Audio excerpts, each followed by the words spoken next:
Olá, muito bem-vindo, muito bem-vinda ao webcast Bora Varejar, um produto da Mercado e Consumo. O Mercado e Consumo você já conhece, plataforma de varejo e consumo. Falamos sobre esse assunto diariamente no nosso portal mercadoeconsumo.com.br, também nas nossas redes sociais, aqui no YouTube, nos canais de podcast, nos agregadores de podcast, enfim, em que você pode estar nos ouvindo neste momento. Eu sou a Ana Freitas, editora-chefe da plataforma, e trazemos aqui notícias diárias fresquinhas sobre esses assuntos, sempre com a sua companhia. Aqui ao meu lado hoje está o Gustavo Groman, nosso editor aqui da Mercado e Consumo. Tudo bem, Gustavo? E co-host desse Co-host webcast, do nosso né? Bora Varejar. Tudo bem, gente? Como é que vocês estão? Pessoal que está ligado aí, que quer ouvir uma conversa sobre varejo, né? Sobre o mundo aí do varejo, do consumo, mas de uma maneira tranquila. Isso aqui não é uma entrevista, a gente estava no aquecimento aqui, né? Eu estava falando isso. É uma conversa, então acompanhe, fique ligado e bora varejar. É isso aí. E hoje a gente tem dois convidados aqui no nosso webcast. É difícil falar webcast, mas é que é uma mistura de... A gente tem esse programa em áudio, tem esse programa também em vídeo, enfim. A gente está onde o nosso leitor, espectador, ouvinte quer nos acompanhar. Temos dois convidados. Um deles, Felipe Baran, Head de Dados da Cielo. Bem-vindo, Felipe. Prazer ter você aqui. Obrigado, Ana. Obrigado, Gustavo. Só uma pequena correção, eu sou gerente de dados. Gerente de dados, ok. Tem alguns chefes ainda em cima de mim, mas só agradecendo aqui também em nome da Cielo o convite, que a gente está aqui participando. E também aproveitando que a Abraço também está presente, só realmente agradecer também a Abraço, porque ela é um dos nossos clientes. Eu sou gerente de produtos de dados da Cielo, e um dos dados que a gente tem é o relatório do ICVS. Depois a gente vai comentar um pouquinho mais, que a gente tem o ICVA, que é o Índice Cielo de Varejo Ampliado, mas também tem o ICVS em parceria com a Abrace, que é o Índice Cielo de Varejo de Shoppings. E aí eu passo a bola para a Gabi. É isso aí, a Gabriela Oliveira, Head de Planejamento Estratégico da Abrace, que é a Associação Brasileira de Shopping Centers. Isso, exato. Obrigada, Ana, prazer estar aqui com vocês, prazer, Gustavo, obrigada pelo convite, obrigada aí, Felipe da Cielo, pela companhia e por estarmos juntos aqui nessa grande mesa redonda, né, como o Gustavo mesmo comentou. É isso aí, temos muito a falar aqui hoje. A nossa ideia é falar um pouco dar um panorama do varejo atual, né? O varejo brasileiro que tem passado por tantas, não só o brasileiro, né? No mundo inteiro, mas tem passado por tantas transformações, mas de que forma elas têm impactado de fato aqui o Brasil especificamente. Como vocês veem, primeiro de tudo, esse momento atual do varejo? A gente veio, obviamente... A gente não quer falar de passado, mas a gente veio de um passado que foi um divisor de águas aí para o varejo, né, no mundo inteiro. E aí teve um momento ali de baixa, enfim, de vendas, obviamente de remodelação até, né, do varejo como um todo, como chegar no consumidor. Estou falando, obviamente, da pandemia. E aí depois temos o pós-pandemia, que já nesse período a gente já vê um pouco de recuperação, mas ainda assim o varejo não está exatamente como estava antes lá do fatídico 2020. Como vocês veem o momento atual aqui para o Brasil, considerando que estamos gravando hoje, que dia que é? 14 de março de 2023. Legal. Felipe. Posso começar? Bem, como eu falei, a gente tem o ICVA, que é o Índice Cielo de Varejo Ampliado. O que é esse índice? Esse índice ele é responsável por medir o desempenho do varejo no Brasil. Então, na prática, desde 2014, colocando aí todas as cidades em que a Cielo atua, que são praticamente todas as cidades do Brasil, 99% das cidades a gente está atuando, mais de 1 milhão de clientes e todos os setores da economia, a gente consegue medir como é que está o pulso desse setor. Só um comentário também, importante ressaltar, o ICVA ele não é uma medida do resultado da Cielo como empresa, ele é uma medida do mercado como um todo de varejo. A gente tem algumas modelagens e extrapolações para a gente de fato medir o mercado e não a Cielo. E aí, a partir do ICVA, a gente acompanhou durante a pandemia, realmente foi um momento muito desastroso, né, para todo o mundo, mas a gente acompanhou no Brasil como que impactou o varejo. E a gente viu um efeito interessante. Quando a gente pensa um pouquinho, é óbvio esse efeito, mas a gente conseguiu quantificar esse efeito. Quando a gente olha o varejo, naturalmente com as lojas fechando, o varejo físico ele sofreu muito. Mas se a gente for olhar um pouquinho mais na lupa, considerando macrosetores, então macrosetor de serviços, que inclui turismo e transporte, bares e restaurantes, entre outros. O macrosetor de bens duráveis, móveis eletrodomésticos, material de construção, entre outros. E de bens não duráveis, que aí é supermercados, farmácias, postos de combustíveis, a gente viu que cada macrosetor respondeu de forma diferente à pandemia. Então, a gente sabe que o serviço foi o que mais foi afetado. Então, ali no segundo trimestre de 2020, chegou a cair mais de 60%, porque tudo fechou. E serviço, desde cabeleireiro, como falei, vários restaurantes, o próprio turismo e transporte, tudo fechando. Ninguém mais atuou, né? Ninguém mais consumiu nesse macrosetor. Enquanto que, por outro lado, o macrosetor que menos sofreu, que só caiu de 7% no primeiro trimestre, foi o de bens duráveis, perdão, bens não duráveis, ou seja, supermercado, farmácia, postos de combustíveis. As pessoas, por mais que tenham reduzido a movimentação no fluxo ali da rua, então o posto de combustível sofreu um pouco, na prática, supermercado, farmácia, ninguém conseguiu parar de consumir, nem é possível. Então foi um macrosetor que sofreu um pouquinho menos. E aí, falando um pouco, né, se falar para 2020, em 2021, quando começou ali algumas primeiras liberações, a gente viu que teve uma recuperação, tudo isso olhando para varejo físico, né? Acho que vale mencionar também que em 2020 a gente viu um boom do e-commerce, que depois tendeu a normalizar, mas em 2021 e principalmente em 2022, a gente viu o varejo voltando ali a mais próximo da normalidade.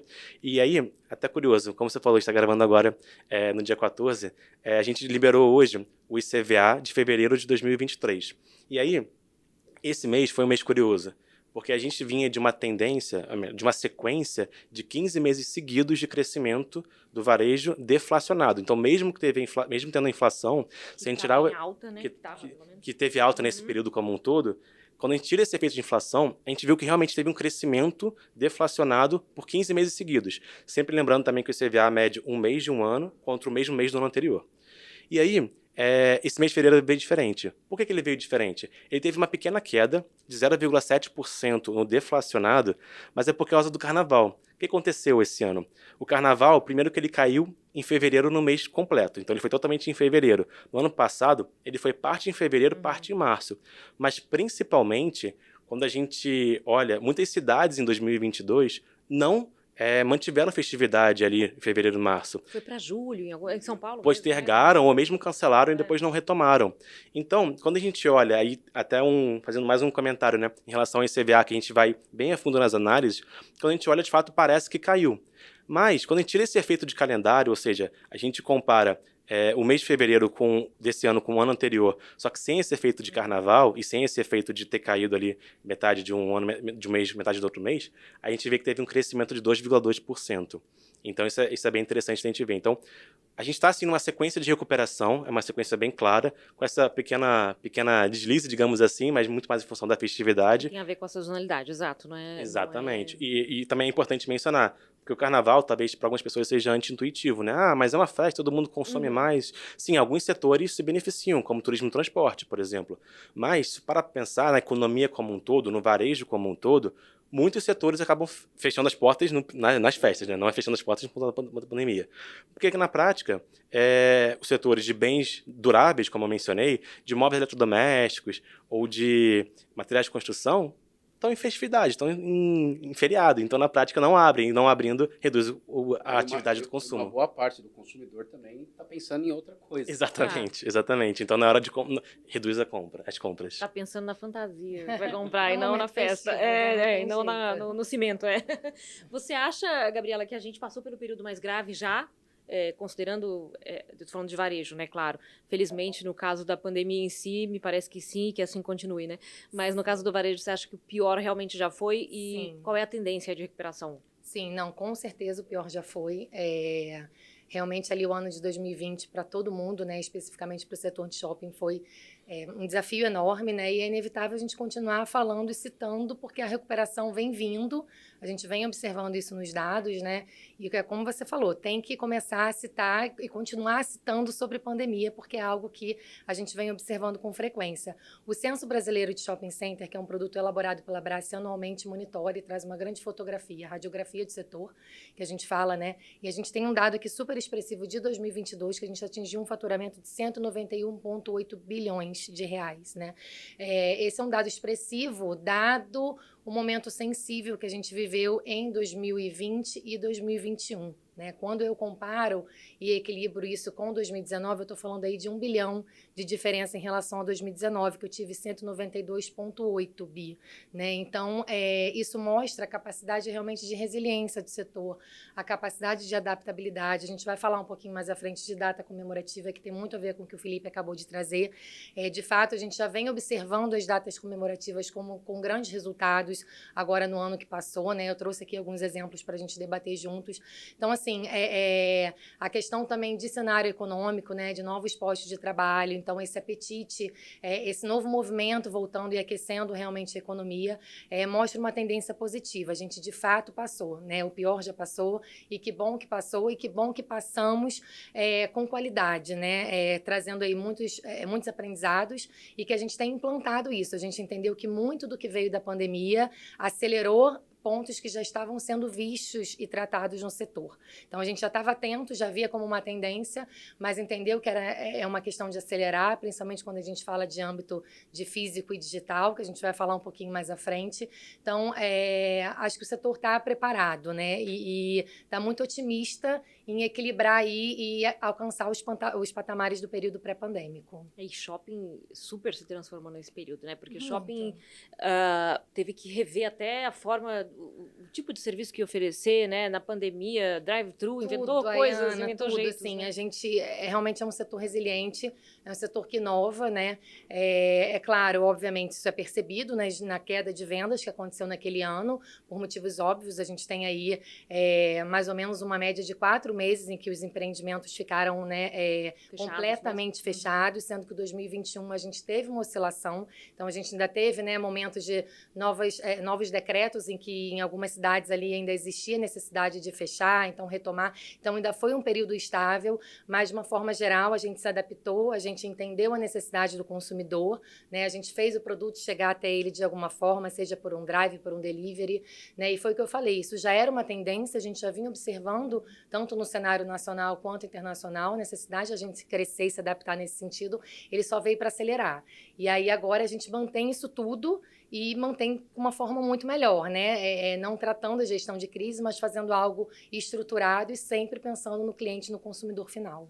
Olhando para as lojas, assim, eu vejo um movimento que muita gente no período da pandemia acabou fechando. Uhum.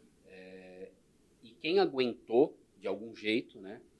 No pós-pandemia, não tinha mais pandemia, acabou meio que um efeito rebote, assim, aguentou, mas chega agora, fim de 2022, sei lá, 2023, e, cara, não aguentou e fechou as portas. Vejo muito isso no setor de, tipo, bares, restaurantes, assim. O shopping, eu sei, tem grandes marcas, né? Eu queria saber se tem casos assim, ou se foi uma tendência, ou por ser um lugar um pouco diferente, não teve. Uhum. Não, são casos isolados, né? A gente observa que isso, naturalmente, pelo cenário econômico, aconteceu em algumas situações, mas a gente também entendeu como setor que era um movimento de adaptabilidade, né? De mexida de mix. Então, a taxa de vacância, que é a taxa que a gente fala que é a taxa de ocupação dos shoppings, né? É uma taxa que a gente tem observado ela de uma forma muito saudável. A gente já está ali bem próximo ao patamar de 2019, a gente já vem observando isso. E o que aconteceu foi pontual pelo fechamento, então tem a natureza de cada empreendimento, de cada força do empreendedor, a natureza do shopping que ele está estabelecido, da região. Então são casos realmente que a gente observou, aconteceu, mas que a gente entendeu que foram casos pontuais fruto, né, da crise, e que rapidamente o setor, com a sua capacidade de novo, né, de adaptação, de ser flexível, né, conseguiu aproveitar isso e rever o seu mix com novos formatos de negócio, né? Novos formatos de um coworking, por exemplo, que é algo que a gente observou, né? Os modelos dos quiosques, flagships. Então, isso tudo a gente observou realmente como um resultado, de novo, né? Que a gente já via como uma tendência, mas que foi forçado, acelerou, né, por motivos óbvios ali da gente se adaptar e fazer algo ali com qualidade, né, e sempre pensando no consumidor. Você usou a palavra resiliência, que eu acho que é o que resume bem a situação do Muito. varejo, né? Muito resiliente. Se há um setor resiliente, Muito. é esse, né? Muito. Nesse período. O que vocês perceberam de mudança de comportamento do consumidor? Até você comentou agora de mudanças, às vezes até de mix de loja nos shoppings, mas as próprias lojas que existem nos shoppings ou fora dos shoppings hoje, elas pensam, por exemplo, em manter um espaço maior para o estoque do que elas pensavam antes, porque hoje elas sabem que grande parte da entrega que elas vão fazer, se for comprar online, por exemplo, elas vão entregar da loja, né? Antes vinha do centro de distribuição, o consumidor não quer mais esperar vir lá do interior, sei lá, quer que chegue mais rápido. Isso já é, por exemplo, uma mudança do comportamento do consumidor, o imediatismo, digamos assim. O que mais que vocês veem que era aquele consumidor lá de 2019 que é hoje o de 2023? Que diferença tem entre um e outro? Existia uma tendência, até antes da pandemia, que é a de omnichannel, ou seja, multicanais, multicanalidade, ou seja, o consumidor ele pode naturalmente, né, como sempre foi, na loja física comprar, ou quando surgiu o e-commerce, comprar no e-commerce e receber em casa, mas a combinação desses dois começou a crescer nos últimos anos, a pandemia acelerou muito, como você falou. E aí, na prática, o que a gente viu foi que realmente, né, até considerando os shoppings, a gente viu uma combinação muito maior dos dois. Então, lojas que estavam fechadas, os vendedores começaram a vender por WhatsApp. E até mesmo a Cielo, nesse período ali de 2020, no primeiro momento, ela já tinha uma solução que era o Superlink Cielo. Então, em vez de forma tradicional, a pessoa ir na loja, por exemplo, comprar um sapato, e levar, ela falava com o vendedor no WhatsApp, o vendedor mandava para ela o link, o vendedor, deixando bem claro, da loja que estava fechada. Sim. Ele mandava o link, a pessoa comprava online e aí ou ia retirar ou de alguma forma fazia a entrega. Então, essa combinação... Isso a Cielo já tinha? Ou desenvolveu A solução na a Cielo já tinha, e na pandemia, nos primeiros 6 meses, teve um crescimento de mais de 500% do uso dessa solução. Olha. Porque já estava pronto, quando chegou a hora, de fato, a gente, o nosso cliente pôde usar. E realmente tem muito a ver com esse perfil do brasileiro de se reinventar, de se adaptar. O brasileiro é resiliente quase que por natureza. Então, se a gente pensar em toda a diversidade que tem no Brasil, nas diversas regiões, cada pequeno local, cada um conseguiu se adaptar de alguma forma. Mas ter as ferramentas para poder fazer isso, então, por exemplo, o Superlink que eu comentei, de alguma forma, vai falar por WhatsApp, vai mandar mensagem no Facebook, vai ligar, de alguma forma o brasileiro vai conseguir manter ali a atividade econômica. Agora, o que a gente precisa fornecer as ferramentas para isso. O WhatsApp é um exemplo legal porque o brasileiro sempre gostou muito de WhatsApp, né? Pelo menos acho que a gente é talvez o país que mais usa o WhatsApp no mundo, ou se não for, é o segundo. Exato. E a gente não usava para varejo, né? Para comércio, para comprar muito, né? Eu tô falando por mim, talvez, mas eu não usava. Depois, assim, Mas, eu me de sinto fato, muito intensificou, confortável. né? Assim, até ofertas que eu acho que não é usar o WhatsApp como um marketing, um e-mail marketing, né? No lugar do e-mail marketing. Sim. É justamente você resolver a vida, fazer a compra no WhatsApp. Isso poderia ser possível, mas a gente não fazia antes mesmo, né? Inclusive, a coisa de 1 ou 2 semanas, o Banco Central do Brasil, ele liberou o pagamento a venda, né, do estabelecimento comercial para o consumidor final via WhatsApp. Foi autorizado. Ainda não tem a data de lançamento da solução, mas já está autorizado. Então, em algum momento aí, a gente vai ter essa possibilidade também. É um pouco o que a China já faz lá com o WeChat que eles têm. Eles têm lá um WhatsApp deles, né? A China tem isso muito desenvolvido ali também, né? Mas não é o WhatsApp que eles usam. Eles usam um outro aplicativo que digamos que é mais local do que efetivamente uma ferramenta global. Mas com a Meta, né? A parceria com a Meta, com o WhatsApp, foi autorizada pelo Banco Central no Brasil recentemente. Vai ter muito mais funcionalidade pra gente do que ficar mandando bom dia no grupo da família, né? Com certeza.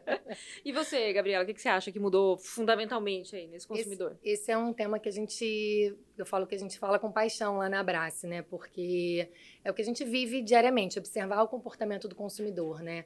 Então, o consumidor, ele tá mais exigente, né? Essa questão que você falou da agilidade é algo que é indiscutível e, de fato, ele quer fazer uma compra assertiva e, sobretudo, ele quer sentir uma personalização no atendimento dele. Então, a gente tem observado isso como uma tendência, como uma necessidade já de adaptação do setor. O setor já entendeu isso, está preparado e tem performado dessa forma, né? A gente estava até aqui nos bastidores, eu e o Felipe, falando um pouco antes sobre isso, a questão dos dados, né? Então, assim, tudo começa lá atrás com os dados. Eu preciso entender quem é o meu cliente. A gente fala de omnicanalidade, fala, né, do físico e do digital. A experiência física ela é indiscutível, ela é exigida pelo consumidor. Então, ele é um cara que performa, que ele compra no digital, que ele quer comparar preço, mas ele quer estar no físico, ele quer viver essa experiencialização, né? Até me faltou aqui o A, porque de fato é uma palavra longa.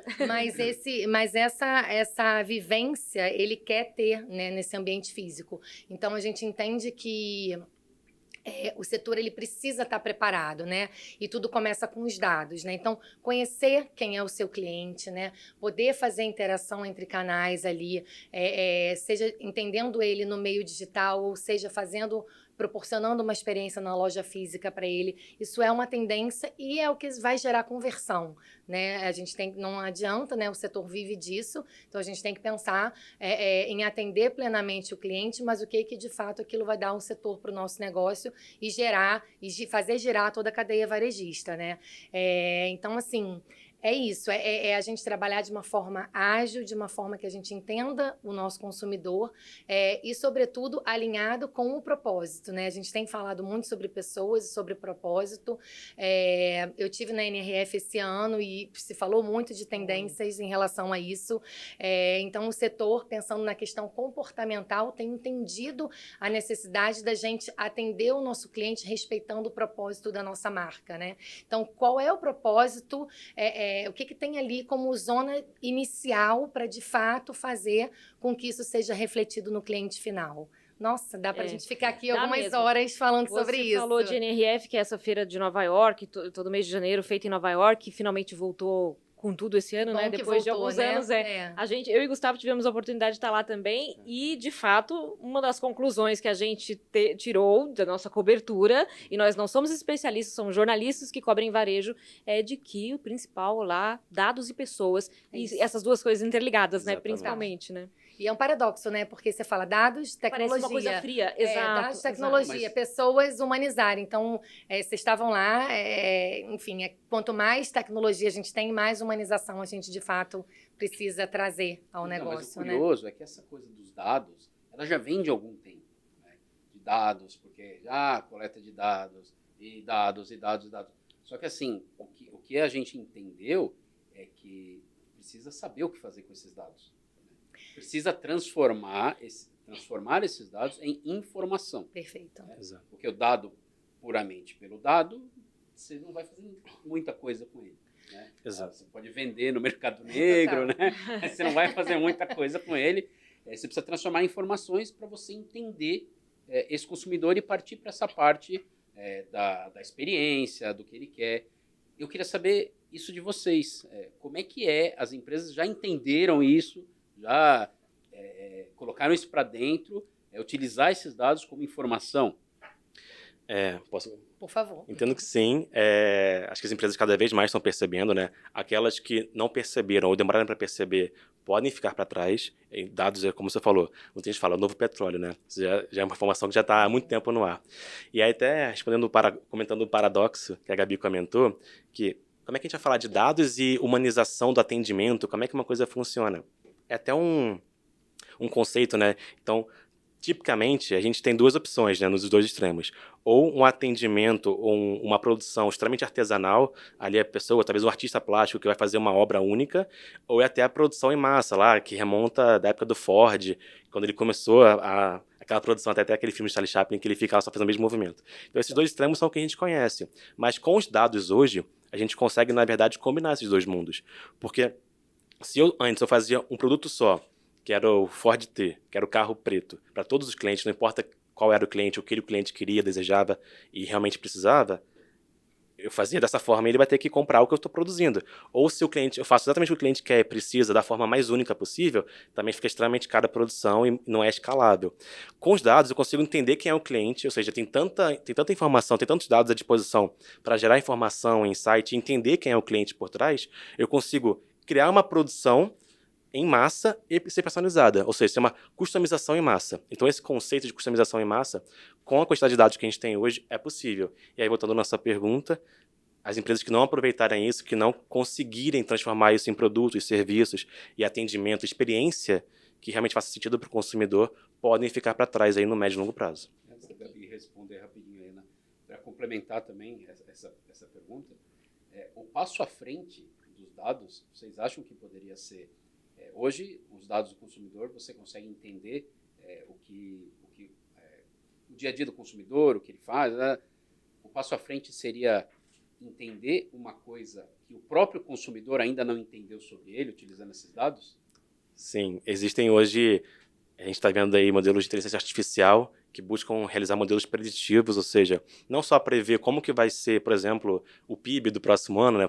Prever dados quantitativos que a gente espera, que é um super desafio por si só, mas sim, prever um pouco do comportamento. Então, a futurologia, digamos assim, né, a ciência do qual vai ser o próximo passo, quais são as tendências, sempre foi muito difícil e nunca vai deixar de ser difícil, mas hoje a gente tem cada vez mais ferramentas para poder tentar tangibilizar isso um pouco mais, criar alguns construtos para a gente falar, não, beleza, a gente está entendendo que em função dessa gama infinita de dados que a gente tem aqui, a gente está vendo alguns padrões e em função disso a gente pode falar, não, tá bom, parece estar indo por esse caminho. Então, dados também vêm nesse auxílio.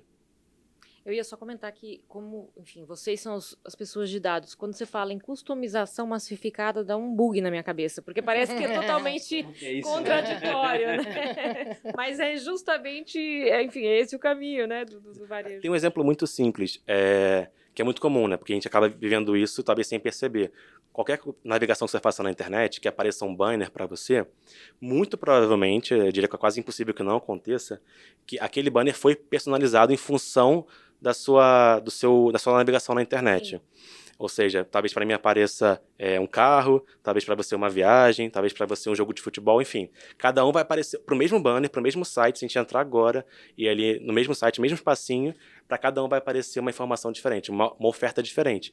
Porque os dados por trás falam, essa pessoa, ela tem, por exemplo, um pet, então eu vou oferecer aqui uma ração. Enfim. Um interesse. Exatamente, o interesse. Ela visitou o site de pet shops, então vou oferecer um produto nesse sentido. Então dá para usar os dados dessa forma. Eu acho que pegando um gancho, né, tua primeira pergunta, né, Gustavo? Sem dúvida, o ambiente, o setor de shopping, ele tem já a clareza, sim, sobre isso, né? Na NRF, de novo, né? Você falou sobre voltar ao básico. Acho que diferente dos anos anteriores, em que a gente vinha de um mundo mais inspiracional, do que a tendência, metaverso, inteligência artificial, tá, legal, muito bacana, mas e aí? Como de fato eu implemento isso no meu negócio, né? Eu acho que essa reflexão, digamos assim, já é algo que a gente vem vendo no setor há um tempo, e que bom que se falou isso na NRF, que isso nos capacita, né? Movimenta toda a cadeia varejista.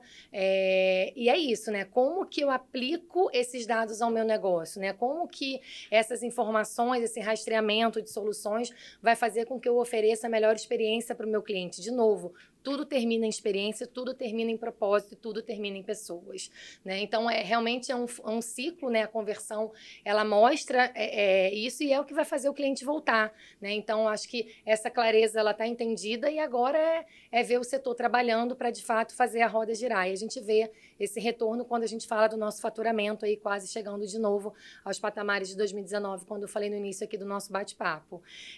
Sobre essa questão que você falou, né? A tua segunda pergunta... E o depois disso, né? O próximo passo, eu tendo a te dizer que o próximo passo está bem perto, assim, né? A gente já precisa entender. Então, a gente tem visto tendências e soluções digitais e tecnológicas em que a gente avalia o comportamento. Então, assim, a gente já viu algumas soluções de fora que já estão aqui no Brasil, de modelos de venda em que você avalia como que foi a performance do cara dentro daquele estabelecimento. Então, o que ele entrou, que produto ele viu, que produto ele... É um mapa de calor, exatamente. Que produto ele viu, o que ele tirou ali da prateleira, né? Ele tirou e voltou, porque exatamente. Então, tudo isso ligado a uma questão, tirou e o peso daquele produto. Então, toda essa grande radiografia é algo que eu consigo oferecer e trazer um diagnóstico do que, eventualmente, ele nem sabe que ele precisa, né? Que é bem fruto da tua pergunta. Eu diria para vocês que eu acho que isso já está aí. Eu não vejo muito como um próximo passo, não. Já é uma tendência que está muito conectada com essa questão do consumidor exigente, fazendo com que, exigindo de nós um entendimento básico, que é isso, né? Que nem ele mesmo sabe qual é, mas ele quer que a gente saiba, e a gente precisa estar preparado, porque de fato ele está no centro. Eu fico meio assustado com isso. Os dados saberem mais do que eu mesmo. Mas... Saberem que você quer uma coisa que você não sabe ainda que você quer, né? Mas é o que é, né? Mas eu acho que tem uma coisa, concordo, acho que tem se bem que eu acho que menos, né? Um certo desconforto, às vezes a gente tem, como o Felipe falou, de você entrar lá no site e já ver um banner customizado para você. Por outro lado, tem também uma facilidade entregue ali que a gente, de alguma forma, está disposto a ter também, né? A gente gosta, exatamente. A gente gosta. Tem algumas coisas ali que... Tem um exemplo que eu sempre cito, que é uma coisa que uma empresa faz comigo, uma empresa de cosméticos, que me avisa ali que você veio aqui há 2 meses e comprou um lápis de olho. Tá na hora de você repor o seu. E aí, É o famoso estamos sentindo a sua falta, né? Então, mas de um jeitinho assim, né? Bem customizado e prático, que realmente tá na hora. Ela só tá me lembrando e me fazendo voltar lá, né? E agregar valor, porque eventualmente você, lá na sua estúdio de maquiagem, ia buscar o lápis, você viu que já não funcionava mais, já tinha acabado, e ela tá te lembrando, Exato. Não passe por essa dor de ir se maquiar e não ter o lápis. Então já vem aqui, já compra logo, compre comigo, naturalmente, mas compre logo. Eu falo que economiza o meu trabalho mental, minha organização, meu planejamento. A empresa já está planejando para mim. O que, nesse caso, pelo menos, eu vejo um ganho. Eu, particularmente, como consumidora. Você não sente que a gente está ficando meio preguiçoso, assim? Sim, total. Porque é isso, tipo, vão te lembrar, né? O banner já vem pronto, vão descobrir o que é. Mas eu acho que o fato de de vir tão customizado assim é interessante porque, de qualquer maneira, a gente vai ter acesso a muita informação, né? A gente já tem... E quando ela vem mais redondinha, é melhor do que vir uma informação aleatória. Eu, como consumidora, acho. Não sei se você acha isso também. Não, eu acho. É que dá um medinho, assim. Dá um... Eu não sei. Eu sou um cara que sou menos, assim, tecnológico. Aí, de repente, a hora que eu vejo, eu embarquei. Mas eu não sou o primeiro a embarcar. Não é early adopter. Não sou. Querendo entender o que está acontecendo antes. Né? Vocês devem ser super pioneiros aí nas tecnologias, não? Eu acho que eu gosto disso, assim. Ao mesmo tempo que você fala, nossa, como ele sabe que eu falei isso aqui e já me apareceu um banner ou um link patrocinado, algo do tipo, né? Coincidentemente, né? Mas não adianta. A tendência, eu acho que tem muito a ver...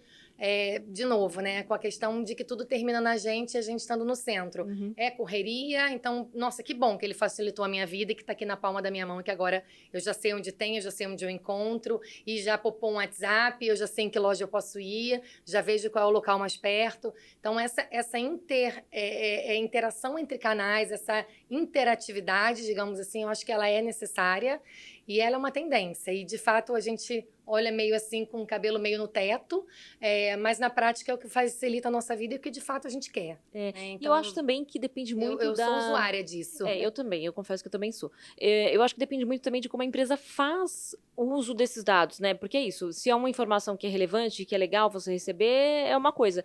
E acho que é nesse momento que a gente está agora, né? Como o Gustavo e vocês estavam falando antes, enfim, dados existem aí faz tempo que eles são o novo petróleo, mas agora, de fato, estamos colocando o pé no chão e pensando, e talvez até, não sei nem qual é a dificuldade de encontrar esses profissionais, mas a gente tem mais profissionais qualificados para analisar os dados nas empresas e entregar valor com aquele dado, né? Não simplesmente ter esse dado puro ali, né? Sim, a profissão de cientista de dados, por exemplo, é uma profissão que está muito, como se diz por aí, hypada, né? Está muito em voga, ou seja, é difícil de achar profissionais bons no mercado que estejam disponíveis a trocar de empresa, ou às vezes mesmo, né, natural do mercado de trabalho, né, lei da oferta e da demanda, quando ele quer trocar, ele quer por um salário ainda maior. Então, como você falou, são profissionais cada vez mais escassos no mercado, porque, de fato, tem muita demanda. Talvez as empresas tenham descoberto recentemente, nos últimos anos, a importância dos dados. Em paralelo a isso, a avalanche cada vez maior de possibilidades com os dados. Então, essa combinação faz com que, realmente, esse mundo de profissionais que queiram trabalhar nisso tenha aumentado, mas ainda tem uma demanda reprimida ali. Ou seja, se tivesse o dobro de profissionais trabalhando, disponíveis para trabalhar, acho que as empresas estariam até acelerando esse processo. Você acha que no Brasil é pior a situação hoje? O Brasil, comparando com outros países? Em geral, é um mercado com muita qualificação nesse mercado. Mas eu confesso que eu não conheço muito a realidade dos outros países, tá?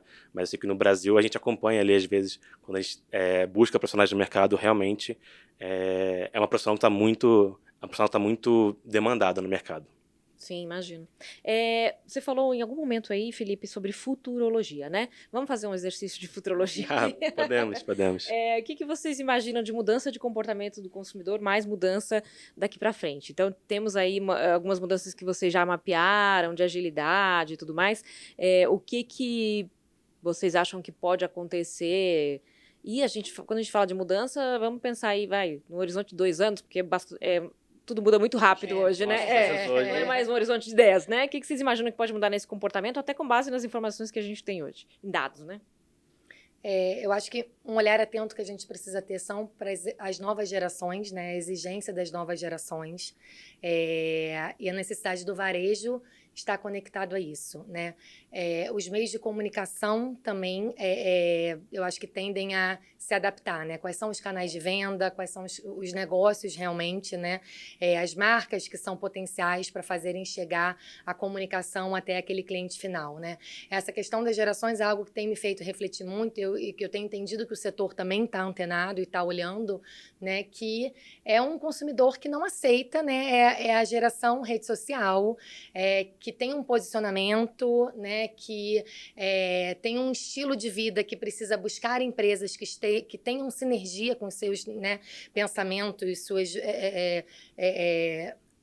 as suas ideologias, o que de fato eles creem e acreditam. Então, de novo, né, cai na questão do propósito e cai na questão dos consumidores cada vez mais assumirem um papel de protagonista e, de fato, entenderem o que eles querem. E aí eles vão exigir isso das marcas, né? Então, eu acho que se falar de futuro, não tem jeito, né, ser redundante aqui na minha fala, mas cada vez mais a gente usar os dados, né, ao nosso favor, para que, de fato, a gente possa entender quem é esse nosso consumidor e o que eu vou oferecer para ele. Lembrando que a marca está ali para ser elogiada, para ser julgada, para ser criticada, para ser cancelada, né? A gente está na geração do cancelamento, então isso é algo que eu acho que tem que ser visto e eu acho que é bem como vocês falaram, 2 anos no máximo, né? Porque em 1 ano muita coisa acontece e as coisas performam, mudam as rotas e mudam os caminhos, né? Mas eu acho que de uma forma simplificada seria isso, estar atento à exigência do público, sobretudo às gerações, né? Que são as gerações que estão consumindo e que exigem aí da gente um modelo de negócio estruturado, personalizado, com cuidado, com carinho com o cliente, né? De novo a questão do cliente no centro, alinhado com um propósito macro, que é o que ele está exigindo, que ele não vai deixar a empresa derrapar. E combinando um consumidor cada vez mais exigente, com o que a gente comentou aqui também mais cedo, que é o imediatismo, e trazendo a sua pergunta para o viés de meios de pagamentos, a gente tem que ser cada vez mais ágil, sem fricção, digamos assim, né? Que é frictionless. Talvez tenha falado aqui no inglês, mas basicamente assim, nós como meio de pagamento, a gente tem que ser o mais adaptável possível a essa nova geração, mas também a esse novo mundo. As pessoas querem tudo de imediato, tudo mais fácil possível. Então, por exemplo, até um dado da Abex, em setembro do ano passado, setembro de 22, 37% das transações hoje já são feitas com NFC, ou seja, a aproximação do cartão ou alguma carteira digital. Ou seja, é uma tecnologia que é bem recente ainda, mas aí aproximadamente 40% das transações já são feitas dessa forma. Então, o brasileiro, como a gente falou mais cedo, o brasileiro se adapta muito rápido. Ele gosta de tecnologia, ele incorpora muita tecnologia no seu dia a dia. E a gente tem que fornecer isso. Então, por exemplo, trazendo aqui para o mundo da Cielo, no meio de pagamentos, a gente tem que estar sempre com a tecnologia disponível, e a gente está disponível. Outra opção, o QR Code. O QR Code já tem alguns anos no mercado, mas também cresceu muito durante a pandemia. A gente falou do Superlink, que a pessoa mandava o link para o WhatsApp, fazer a compra online, mas também o QR Code também se tornou uma opção.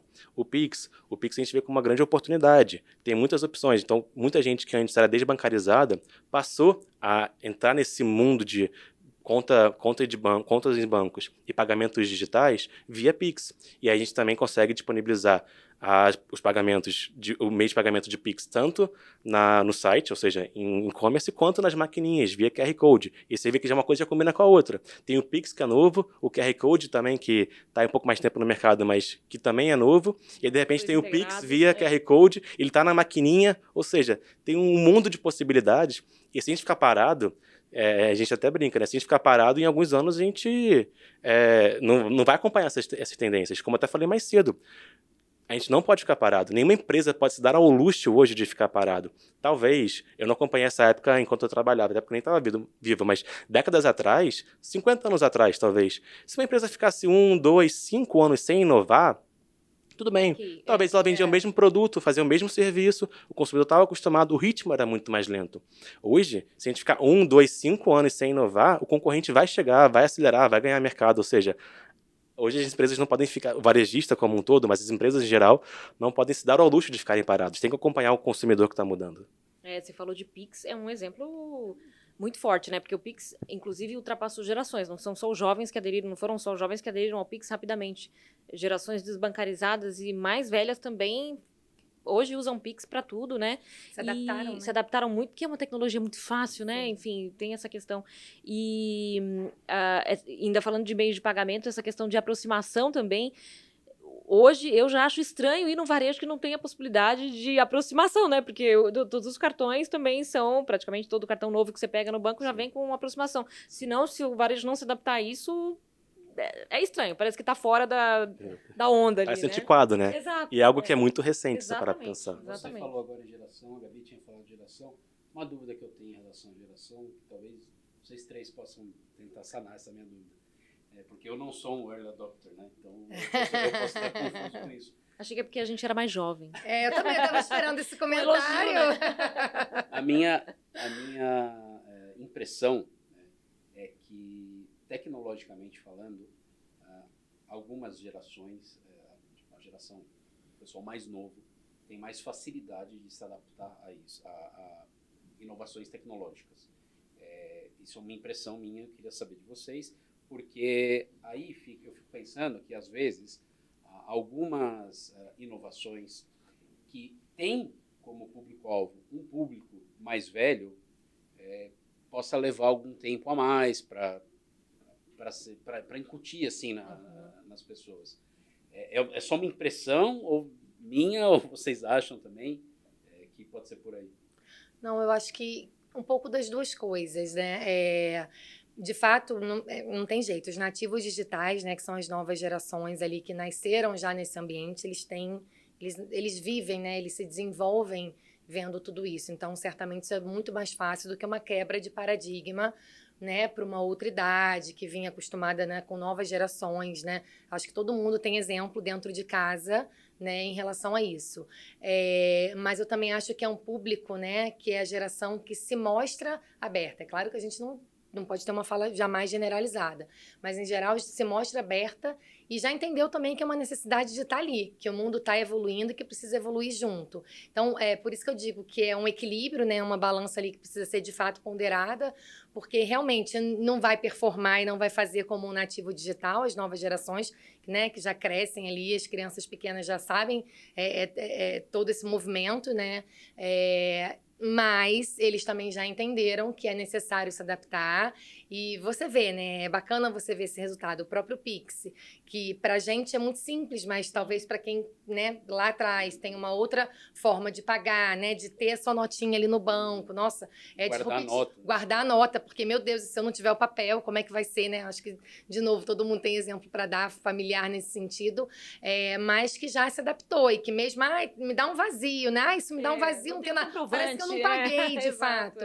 E você vê que, na verdade, eles já se adaptaram. Então, é claro que tem um processo de maturação, de aceitação, em primeiro lugar, mas eles estão nadando na maré, eu acho que junto com todo mundo, porque é o nosso mundo evoluindo. Não sei se o Felipe vai comentar, mas você falou agora, dá um vazio, né? Estranho. Isso me levantou, essa questão levantou para mim. A gente teve na NRF, né, e a gente visitou a Amazon Fresh lá, que para quem não sabe, é o supermercado lá da Amazon, com uma tecnologia que você entra ou com o QR Code ou com a palma da sua mão, e tem centenas de câmeras ali em cima que entre aspas, seguem, né, e sabem o que você comprou, o que você pegou, o que você não pegou, e aí você sai de lá sem passar por um caixa e tal, e é debitado da sua conta depois a compra que você fez. E a impressão de algumas pessoas era que você estava tipo, roubando alguma coisa, né? É exatamente isso. Estranha, né? Tempos depois, semanas, sei lá, depois, a gente sai no noticiário que a Amazon deu uma brecada nisso, né? E aí a gente começa a se lembrar que o dia que a gente visitou a Amazon Fresh era um dia de semana, à tarde e tal, e estava vazio, assim, o lugar, né? E aí eu fiquei pensando, falei, cara, não sei, o maior público de supermercado talvez seja uma classe mais uma geração mais velha. Eu não sei se isso impacta, porque as pessoas que estão lá acham estranho. E talvez os nativos digitais não achem nada estranho. Só que eles não são maioria. Não vão fazer a compra do mercado. Eles não vão fazer a compra de casa. Quem vai fazer... então, não sei, talvez precise de um tempo de adaptação. E eu estou falando porque eu preciso desse tempo de adaptação. Eu acho que tudo que é muito rápido realmente dá, de fato, uma assustada, né? Então, essa situação da Amazon é um case, realmente. Também tive a oportunidade de conversar, enfim, entender um pouco a fundo sobre o que de fato aconteceu ali. Eles recuaram, né? Entendendo que, nossa, realmente a gente viu que ali o self-checkout, no momento do cara sair, não era bem assim como a gente esperava. Então, o nosso público, de fato, não está preparado. Claro, a gente não pode... dimensionar o público só em uma geração. O público está ali, né? Então, da mesma forma que realmente os supermercados ali, eles atraem um público com maioridade, hoje em dia você vê também jovens já independentes saindo de casa cedo, que fazem suas compras e que são, na verdade, clientes desses negócios, né? Então, claro que não é amplo, mas eles entenderam e eles adaptaram o negócio, dando um passo atrás para oferecer os dois tipos. Então, eles conseguem... então, é exatamente isso. É você implementar uma solução, oferecer a tecnologia, mostrando que é uma tendência, que o seu negócio está pronto, que o seu negócio entregou aquilo, né? E ele está adaptado para o seu público. Então, eles assumiram ali que o que aconteceu com eles foi que eles viraram a chave de uma forma muito brusca, atendendo só uma linha. Então, ele pode fazer isso, mas ele pode fazer isso de uma forma escalonada, né? Para ele primeiro mostrar o que ele está entregando, para ele não assustar o cara que está acostumado com aquele modelo de compra, sair bonitinho com a sacolinha, né? Colocar o cartão dele. É igual o lance da aproximação, né? Hoje em dia, quantas pessoas saem, a gente estava falando disso, só com o celular. Né? Eu viro e mexo e saio só com o celular. Eu falo, meu Deus, não trouxe nada. Porque mas o documento, isso acaba a bateria. O documento está no celular, o cartão está no celular. Né? Então, da mesma forma que isso foi disruptivo e já pegou uma camada, eu acho que é um movimento que tende a curto, de novo, né? Eu acho que tudo está tão acelerado, longe, diria que longo prazo, mas que a curto / médio prazo seja algo já adaptado e, nossa, que delícia entrar no mercado, não ter que colocar, já sei, né? É que nem uma loja de self-checkout, né? Self-checkout é legal, mas às vezes dá problema. Então é bom que você tenha as duas coisas por enquanto, até para a tecnologia se desenvolver, se aprimorar, para você dar a opção para o consumidor que não quer usar ainda o self-checkout também, né? Enfim. Quer complementar, Felipe? Não, eu acho que a gente resumiu bem. E no fim das contas é aquilo que a gente está sempre falando, né? A empresa tem que entender quem é o consumidor. Se eventualmente o consumidor dela não está preparado ou não tem interesse naquela solução, tudo bem também. As empresas cada vez mais estão adaptando-se ao modelo ágil, né? Ou seja, que tem a lógica de você errar barato e errar rápido, né? Então, na prática, se você tem uma solução nova, tudo bem, monta um MVP, né? Monta um piloto daquela solução, oferece para o mercado. Com essa oferta para o mercado, você vai conseguir testar de novo, você vai ter dados para poder avaliar se faz ou não sentido, como que faz sentido, às vezes tem que fazer uma adaptação. Enfim, sempre tem uma solução nova para um serviço, um produto novo, oferece para o mercado, faz um piloto, avalia, volta para casa, faz o dever de casa para melhorar e volta. Então, essa é uma interação constante. As empresas têm que ficar muito atentas sempre com a visão do cliente. Se você quiser aquela lógica antiga de você criar uma solução dentro de casa, oferecer para o mercado, esperar que o mercado vá consumir aquela sua solução porque você acredita que faz sentido, talvez você tenha que dar um passo atrás e entender primeiro o consumidor que você está atuando, o mercado está atuando, para então oferecer a solução e sempre ficar atento nessas idas e vindas de adaptação. Isso aí. Como disse Gabriela, poderíamos ficar aqui algumas horas a mais, algumas horas mais falando, temos muito o que falar, ainda mais que vocês são especialistas aí em dados, em planejamento, enfim, né, tem muito assunto, mas nosso tempo se esgotou. Para finalizar, a gente tem um momento aqui que a gente chama de check-out, que eu queria que cada um de vocês desse um recado final até para o nosso público, que é o varejista, geralmente médio, pequeno varejista, que se espelha nos grandes, que quer saber das tendências, até onde ele deve ir, qual a velocidade desse caminho e, enfim, o que esperar aí para o futuro. Recadinho de cada um. Gabriela, pode começar. Acho que a tendência realmente, como a gente falou aqui durante todo o bate-papo, é entender o cliente, né? Entender o que você pode oferecer para ele em termos de experiência. Isso tudo, de fato, começa com dados. Então, que se aprofundem realmente em entender e criar estratégias de comunicação e abordagens direcionadas para, de fato, o seu negócio dar resultado e gerar a conversão que é esperada. Felipe? Legal. São os dois pilares que a gente falou aqui ao longo de todo o papo, né? Inovação e dados. Um está muito ligado com o outro. Você tem que ter os dados para poder avaliar, gerar inteligência, gerar informação e sempre estar ligado na inovação, na tendência do consumidor, tendência do mercado, mudanças tecnológicas.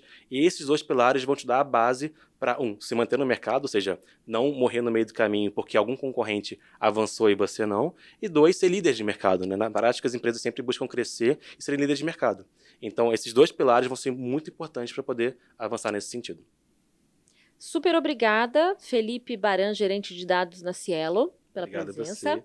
E a Gabriela Oliveira, head de planejamento estratégico da Abrace, super obrigada. Obrigada também a Iana e Gustavo pelo convite, e o Felipe aqui Obrigado. pela companhia e pela parceria, né, com a Abrace. Acho que a Cielo é um parceiro estratégico super relevante, então é uma honra estar compartilhando essa mesa com você. E é uma honra também ter participado aqui e ter Abraço como cliente. Obrigada a todos, foi um prazer estar aqui com vocês. E Gustavo também, obrigada aqui pela parceria de sempre. Valeu, gente. Muito obrigado. Obrigada. A gente termina aqui este episódio do Bora Varejar, mas fique ligado que tem sempre um episódio semanal novinho para você, além, claro, de notícias diárias no portal mercadoconsumo.com.br. Obrigada, até a próxima.